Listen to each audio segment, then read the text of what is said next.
Hello friends. स्वागत है आप सभी का हमारे आज के इस वीडियो में, जिसमें सामान्य अध्ययन के अंतर्गत हम भारतीय संस्कृति के ऊपर जो बात कर रहे थे, जो चर्चा कर रहे थे, उसको आगे बढ़ाएंगे और आज बात करेंगे भारतीय दर्शन के बारे में। हम अपने वीडियो में आगे बढ़ें उसके पहले अगर अभी तक आपने हमारे चैनल को सब्सक्राइब नहीं किया है तो करें, हमारे वीडियोस को देखें, लाइक करें, शेयर करें और अपने ऑब्जर्वेशंस कमेंट सेक्शन में लिख करके हमको बताएं। तो आते हैं आज के अपने इस वीडियो पे। आज का हमारा टॉपिक है भारतीय दर्शन। जैसे भारत में धर्म की महत्ता रही है, वैसे ही भारत में हमेशा से ही दर्शन की महत्ता भी रही है। इंग्लिश में एक शब्द है फिलॉसफी, जिसका हिंदी रूपांतरण दर्शन है। जब हम दर्शन शब्द के शाब्दिक अर्थ की बात करें तो वो होता है देखना, किसी चीज को देखना। और ये वो शिक्षा है जिससे लोगों को, जनमानस को, आम आदमी को तत्व का साक्षात्कार हो सके। जब हम बात करते हैं तत्व, मतलब कि एक सत्य जो किसी भी कहानी के पीछे छुपा होता है, किसी भी बात के पीछे, किसी भी घटना के पीछे छुपा होता है, या फिर जो कहीं पे भी एक ऐसा सत्य है जिससे लोगों को उस अच्छाई का, सच्चाई का बोध हो सके कि उनको अपने जीवन को किस तरीके से ढालना है या किस तरीके से, किस रास्ते पर उनको चलना है। भारतीय दर्शन वैसे तो 3 प्रमुख भागों में विभक्त है और भारत में लोग 3 प्रमुख दर्शनों को मानने वाले या उनका अनुसरण करने वाले रहे हैं, जिसमें वैदिक दर्शन, जैन दर्शन और बौद्ध दर्शन आते हैं। तो जब हम बात करें भारतीय दर्शन के विकास के बारे में तो इसका इतिहास बहुत ही पुराना रहा है। इसको हम प्रागैतिहासिक काल से शुरू हुआ भी मान सकते हैं, ठीक। और अलग अलग समय काल में भारतीय दर्शन का विकास होता रहा है। हम ये नहीं कह सकते कि किसी एक पर्टिकुलर टाइम पीरियड में ही ये पूरी तरीके से डेवलप हुआ है। इसको हो सकता है विकसित होने में कई सौ साल लग गए हों, कई हज़ार साल लग गए हों, क्योंकि जब हम ऋग्वेद के बारे में बात करें तो 1500 साल ईसा पूर्व से 15,000 साल ईसा पूर्व तक का भी कहीं ना कहीं टाइम पीरियड्स में देखने को मिलता है कि उसमें उसकी रचना की गई। और भारतीय दर्शन का जो विकास है उसका उद्गम स्थान उन वेदों को ही माना जाता है जो भारतवर्ष में मनुष्य से जुड़ी हुई पहली लिखित रचनाएं मानी जाती थीं। हिंदू दर्शन में प्रमुखतया 6 दर्शन आते हैं और जिनकी रचना वैदिक काल से शुंग काल तक अलग अलग समय काल में होती रही। ईसा से 6ठी शताब्दी पहले तक एक आजीविक दर्शन भी हुआ करता था। जब उसका प्रादुर्भाव हुआ और उसका विकास हुआ, इसके अनुयायियों को श्रमण कहा जाता था। और जब तक बौद्ध दर्शन और जैन दर्शन का पूरी तरीके से प्रचार प्रसार नहीं हुआ था, तब तक आजीविक दर्शन को मानने वाले लोगों की भी बहुतायत थी। उसके अलावा एक चरवाक दर्शन, जिसको भौतिकवादी दर्शन कहा जाता है, उसका भी प्रादुर्भाव हुआ, उसको भी मानने वालों की संख्या बढ़ी, लेकिन वो एक समय से ज़्यादा लोकप्रिय नहीं रह सका। हालांकि उसके प्रमाण मिलते हैं कि 14वीं शताब्दी तक लोग उसको मानते रहे, उसका अनुसरण करते रहे। लेकिन भारतीय इतिहास में जिस दर्शन का सबसे ज़्यादा योगदान रहा है, जिसको सबसे ज़्यादा माना जाता रहा है, वो वैदिक दर्शन था। जब हम वैदिक दर्शन के बारे में बात करें तो इसमें प्रमुखतया 6 ग्रंथ मिलते हैं और जो ये ग्रंथ हैं वो न्याय दर्शन, वैशेषिक दर्शन, उत्तर मीमांसा दर्शन, पूर्व मीमांसा दर्शन, योग दर्शन और सांख्य दर्शन पे आधारित हैं। उत्तर मीमांसा दर्शन को हम वेदांत दर्शन भी कहते हैं। तो बात करते हैं पहले दर्शन के बारे में, जो न्याय दर्शन है। इसका प्रतिपादन गौतम ऋषि ने किया था, जो सबसे प्राचीन और प्रसिद्ध दर्शन का ग्रंथ है। इसके अनुसार नियते विवक्षितार्थः अने इति न्यायः, जिन साधनों से हमें ज्ञेय तत्वों का ज्ञान परपट होता है उसे न्याय कहा जाता है, ठीक। न्याय मतलब यहां पर किसी एक नॉलेज को आप मान करके चलें तो बेहतर रहेगा। इसमें कुल 16 पदार्थों के बारे में बताया गया है, जिसमें प्रमाण, प्रमेय, समस्या, प्रयोजन, दृष्टांत, सिद्धांत, अवयव, तर्क, निर्णय, वाद, जल्प, वितंडता, हित्वाभास, छल, जाति और निग्रह आते हैं, ठीक। तो जब हम बात करें पूर्व मीमांसा दर्शन के बारे में, इसको कहते हैं धर्म मीमांसा। इसका दूसरा नाम है धर्म मीमांसा। और जो इसके शब्दार्थ की व्याख्या पाणिनि ने की थी, उसके हिसाब से मीमांसा का अर्थ होता है जिज्ञासा, किसी चीज को पाने की, किसी चीज के बारे में जानने की इच्छा, ठीक। इस पूर्व मीमांसा का जो प्रतिपादन था वो जैमिनी ने किया था और इसमें कुल 12 अध्याय, 60 पाद, 2631 सूत्र हैं, जिनको मीमांसा सूत्र भी कहा जाता है। अब आते हैं उत्तर मीमांसा दर्शन के बारे में, ये बात करते हैं जिसको हम वेदांत दर्शन भी कहते हैं, और इसको ब्रह्म मीमांसा या ब्रह्म सूत्र भी कहा जाता है, जिसका प्रतिपादन वादरायण ऋषि ने किया था, जो महर्षि व्यास का ही दूसरा नाम था। इसमें वेद, जगत और ब्रह्म संबंधी दार्शनिक विचारों पर जोर दिया गया है, जिसमें 4 अध्याय हैं और प्रत्येक अध्याय में 4 पाद मिलते हैं। अगला दर्शन है वैशेषिक दर्शन। ठीक, इसका प्रतिपादन कणाद ऋषि ने किया था, और यह स्वतंत्र भौतिकवादी दर्शन, भौतिकवादिता मतलब कि मटेरियलिस्टिक चीज़ों के ऊपर कंसंट्रेट करने वाला, ठीक, जिसमें न्याय दर्शन से काफ़ी सारी समानताएं मिलती हैं।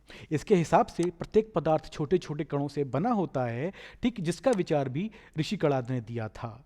ठीक, आते हैं अगले दर्शन के ऊपर, जिसको हम सांख्य दर्शन कहते हैं। इसका प्रतिपादन कपिल मुनि ने किया था, और इसके विचार अद्वैत वेदांत से विपरीत थे।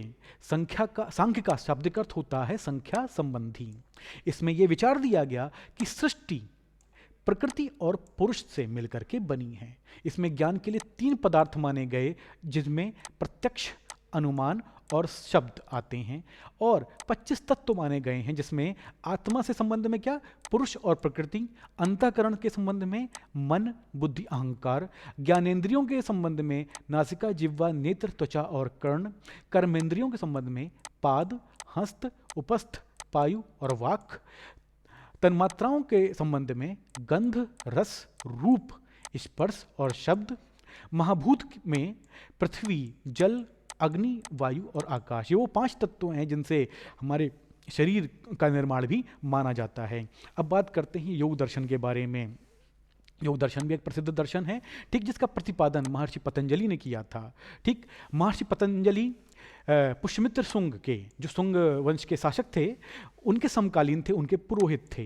ठीक, और योग शब्द का शाब्दिक अर्थ होता है जोड़ना या मिलाना, मतलब कि किसी 2 चीज़ों को आपस में मिलाना, मिलन कराना उनका।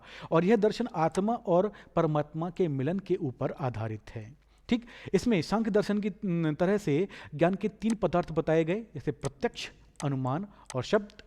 योग के कुल 8 अंग हैं, जिसको हम अष्टांग योग कहते हैं। यम, नियम, आसन, प्राणायाम, प्रत्याहार, धारणा, ध्यान, समाधि। 5 यम बताए गए हैं, अहिंसा, सत्य, अस्तेय, ब्रह्मचर्य और अपरिग्रह। 5 नियम बताए गए हैं, जिसमें शौच, संतोष, तप, स्वाध्याय और ईश्वर प्रणिधान आते हैं। अब बात करें बौद्ध दर्शन के बारे में। गौतम बुद्ध का जन्म ईसा से 6 शताब्दी पहले का माना जाता है, और जब हम समय काल को देखें तो महावीर स्वामी का जन्म कहीं ना कहीं उनसे पहले हुआ था। गौतम बुद्ध स्वयं एक राजकुमार थे, जिन्होंने संसार में दुख को देख करके संन्यास ले लिया था, और सत्य का ज्ञान होने के बाद अपना दर्शन प्रस्तुत किया और अपने धर्म का प्रचार प्रसार किया। लेकिन ये धर्म वैदिक धर्म से या वैदिक दर्शन से बिल्कुल अलग था, और इस धर्म को हम एक नास्तिक धर्म की तरीके से मानते हैं। ठीक, जिसके हिसाब से सृष्टि अनादिकाल से विराजमान है और अनादिकाल तक रहेगी। इसके अलावा बौद्ध धर्म में 4 आर्य सत्य माने गए हैं, जिसमें संसार में दुख ही दुख है, प्रत्येक दुख का कारण तृष्णा है, तृष्णा पर विजय से दुख पर विजय प्राप्त किया जा सकता है, और तृष्णा पर विजय पाने का रास्ता कहीं ना कहीं अष्टांग मार्ग द्वारा निकाला जा सकता है, जिससे तृष्णा पर विजय प्राप्त की जा सकती है।